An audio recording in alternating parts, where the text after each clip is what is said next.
Welcome to this episode of Hampton Roads Business Live. My name is Rory Graham and I'm your host, and today I have the pleasure of having with me Richard White from Aboveboard, Drywall and More Incorporated. Welcome. Oh, thank you. Why don't you give us an overview of what your company does? Yes, sir. What we do is we go into homes, businesses, like commercial in-home repairs, plaster, drywall.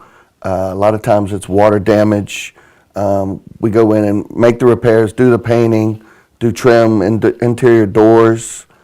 Now, you're a member of the Better Business Bureau, yes, sir. Right? Okay, and I know you have some extensive reviews and things online. I mean, you've got a really good reputation. Angie's a list too, right? Yes, sir. Okay, all right. Because we talked a little bit before the interview, and I did a little research online about you. What do you think sets you apart in the way you do your business? I'm hoping that it's the quality of the work that we do and the cleanliness that when we're finished with leaving a job. We've taken some of the techniques that I've learned with my crew that we have a combined, I think, probably about 60 years experience. I've got 2 full-time plasters, full-time mechanic, and myself that can do a little bit of everything with a couple of my other guys. But in the past, what they do with drywall repairs, would be to sand them smooth. Well, anytime we do any kind of smooth surface, if we use drywall, my guys can get it smooth without sanding. We don't do any kind of sanding at all.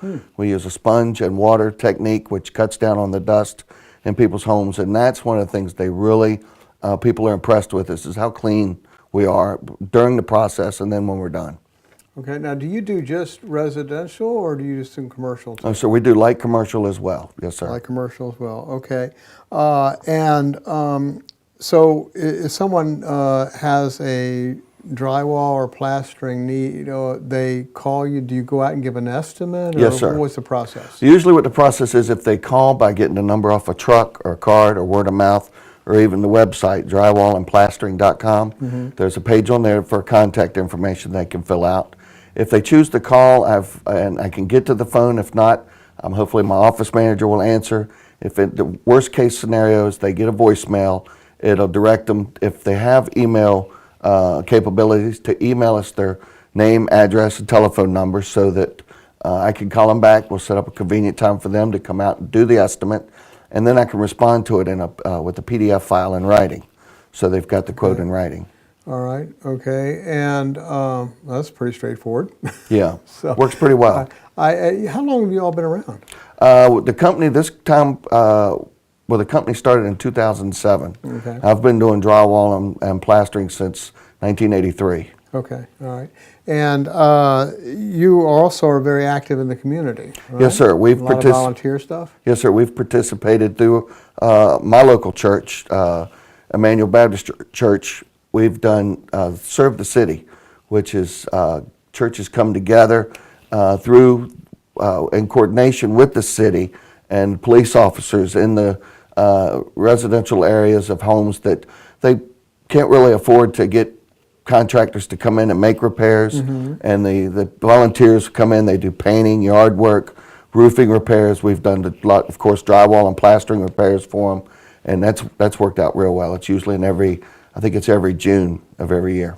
All right, well, you strike me as a lot of business owners do, that you're very passionate about what you do. I am. You're very proud of the company. I am. I've told customers in the past, if something don't go quite right, and they because in their homes, people take it almost personal, and they get upset. I get upset, and so we do everything in our power to rectify whatever is wrong. But usually with the high rating, it's because we do it right the first time. That's what my father's instilled in me over the years. Is you're there. I tell my guys, if we need to slow down, go over it 2 or 3 times if you have to make sure it's done right the first time. Right, and you've lived in this area a long time. All my life, yes, sir. Yeah, so a lot of opportunity here for that kind of business. There is. When the economy was slow, the economy's good. People buy new homes a lot of times, and when the economy's slow, people turn to repairing what they've got. Right. To increase the quality inside their home for for either future sales or just to what's affordable at that time. And I'll tell a lot of people, and I do feel this, that we can improve the quality of your life when you know, a lot of people have the popcorn ceilings and they just can't stand them. They lay in bed at night looking at them.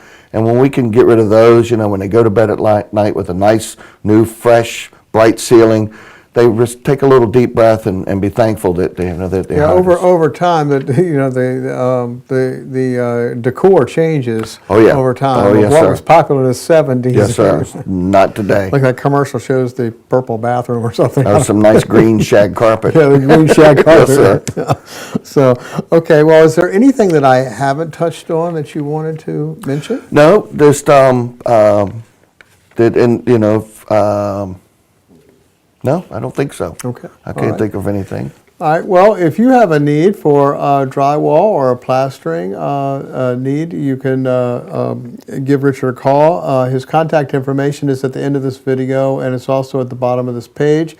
They're a member of the Better Business Bureau, Angie's List, have Home Advisor. Home Advisor, have a ton of reviews. Good company to check out, and let him give you an estimate on your next project. I wish you a great deal of success. Thank you very much. Thank you. Thank you for All having right. me. Bye-bye.